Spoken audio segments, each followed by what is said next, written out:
તમારા બધાનું સ્વાગત છે મારી યુટ્યુબ ચેનલ કેપી હોમ ફૂડ્સમાં। આજે આપણે બનાવીશું મસ્ત એવા ભરેલા રીંગણનું શાક। તો ચાલો હું તમને મારી રેસીપી બતાવું। તો હવે શરૂ કરીએ। મેં અહીંયા 500 ગ્રામ જેટલા નાના રીંગણ લીધા છે। હવે આપણે એને ધોઈને કાપા કરી લઈશું। તો સરસ રીંગણના કાપા કરી લીધા છે। હવે આપણે એનો મસાલો બનાવી દઈશું। તો મેં અહીંયા 4 ચમચી જેટલો ચણાનો લોટ લીધો છે। હવે એને શેકી લઈએ। તો સરસ લોટ શેકાઈ ગયો છે। હવે એને આપણે ઠંડો પડવા દઈશું, ત્યાં સુધી બીજા મસાલા જોઈ લઈએ। હવે એક મિક્સર જાર લઈ લીધું છે નાનું। હવે એમાં સિંગદાણા લઈ લઈશું। તો મેં અહીંયા 2-3 ચમચી જેટલા સિંગદાણા લીધા છે।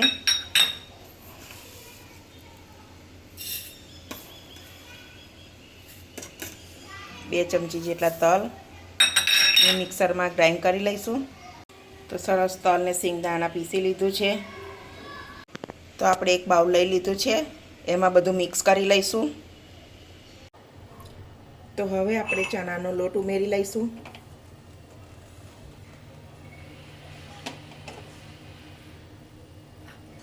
ચાર ચમચી ધાણા જીરું પાવડર, આપણે સિંગદાણાનો પાવડર કર્યો તો એ,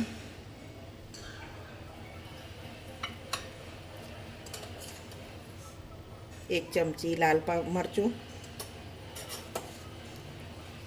અડધી ચમચી અજમો,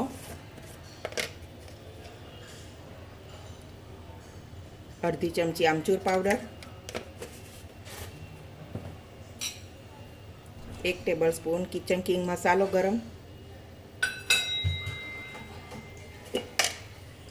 સ્વાદ પ્રમાણે મીઠું,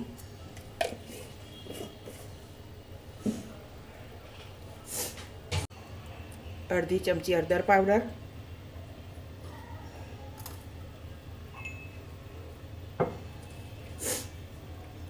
આદુ મરચાંની પેસ્ટ, લસણ પણ નખાય પણ હું અહીંયા લસણ નથી લેતી,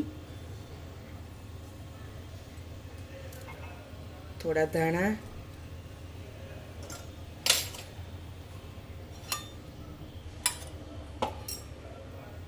ત્રણ ચાર ચમચી જેટલું તેલ,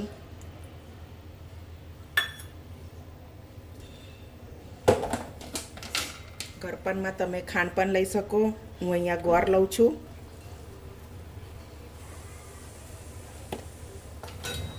બધું મિક્સ કરી લઈશું।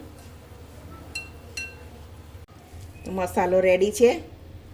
હવે એને આપણે રીંગણમાં ભરી લઈએ। તો આપણે બધા રીંગણ ભરી લીધા છે સરસ। હવે એને વઘારી લઈશું। તો અહીંયા મેં એક કઢાઈ લઈ લીધી છે, 4-5 ચમચી જેટલું તેલ, તેલને ગરમ થવા દઈશું। તેલ ગરમ થઈ ગયું છે। અડધી ચમચી જેટલી રાઈ, થોડો એવો અજમો,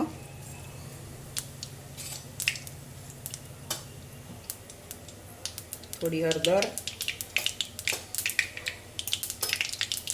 હવે રીંગણ મિક્સ કરી લઈશું।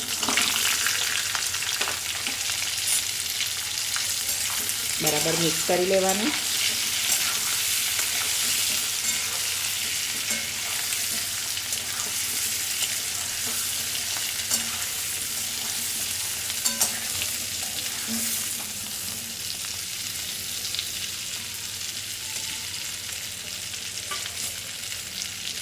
હવે આપણે એક એની ઉપર થાળી લીધી છે, થોડું પાણી મૂક્યું છે, આવી રીતે એને ઢાંકીને ધીમા ગેસે થવા દેવાનું। તો હવે આપણે શાકને જોઈ લઈએ।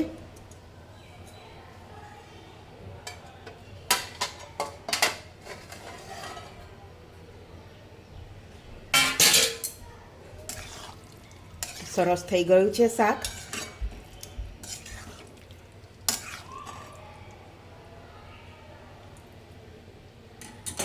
હવે આપણે એક બાઉલમાં કાઢી લઈશું।